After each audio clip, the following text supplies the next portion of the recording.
Hi. Mag-subscribe na kay Aldub Media para sa manga latest news mula sa Aldub. Dahil napaka-pogi neto at sobrang bait pa. Laban. Laban lang. Sayang lang ang relasyon ni Maine Mendoza at Alden Richards kung hindi aamin. Marahil ay alam na ng buong Aldab Nation ang tunay na katayuan ng relasyon ni Maine Mendoza at Alden Richards.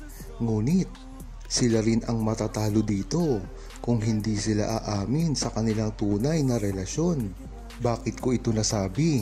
Dahil hanggat wala silang ginagawa at inaanunsyo sa publiko, ay tuloy-tuloy pa rin ang tatanggapin nilang pangbabatikos, paninira, at ang plano ng pagpapabagsak sa kanila. Lalong-lalo na ang kalaban nila ay ng mga napakalaking kumpanya, network, iba't ibang mga makapangyarihang artista. Kaya yan naman ang inaasahan ng buong Aldab Nation, na kahit hindi sila umamin, at least pakita nila sa publiko kung ano talaga ang tunay na nararamdaman nila. Maraming ang resibo ang nakukuha at nakikita ng buong Aldab Nation. Pwede nila ito pangalandakan sa mga armin. Ngunit kung hindi naman sila nagsasama ngayon sa harap ng kamera, ay madali itong maibde-debunk ang mga naninira sa kanila.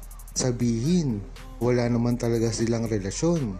Kaya ang maganda dito, pagbigyan nila ang buong Aldab Nation at ang hiling nito. Dahil makikita naman talaga natin na hindi sanay ang isa't isa, na hindi magkasama.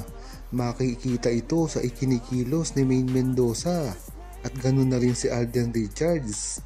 Kaya ang gagawin nilang anunsyo sa publiko ay makakatulong sa kanilang dalawa at lalong-lalo na sa mga tunay nilang fans na mga true-blooded ATN. Huwag kalimutang mag-subscribe, comment at i-like ang video na ito. Thanks for watching!